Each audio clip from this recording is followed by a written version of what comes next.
Hey guys, my name is Jeff Rojas. I'm a photographer, author, and educator based out of New York City. Today, I'm going to show you guys a very simple but impactful image. I'm showing you how to use a studio strobe mixed with a constant light.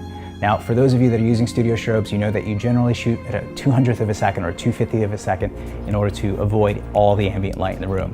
We're going to go ahead and bring that down to 1/25th today to be very purposeful.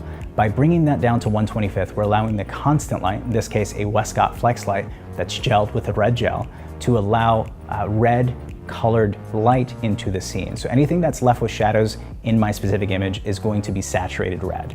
Now, my main light is going to go ahead and freeze my subject in motion, effectively making sure that he's staying in place and that there isn't any camera blur or camera shake.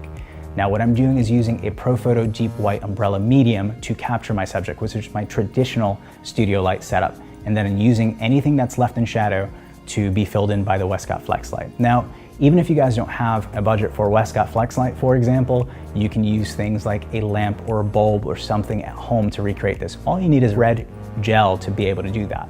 Now, it's a very simple setup. I'll leave you guys with all the power settings, light settings, height settings, the model's height, and all of that in the description of this video so you guys can feel comfortable trying to recreate this. It's a very simple setup, but it has a lot of impact. I hope you guys enjoy this video. If you guys do, be sure to share it and be sure to subscribe. Thank you guys for watching. Have an amazing day.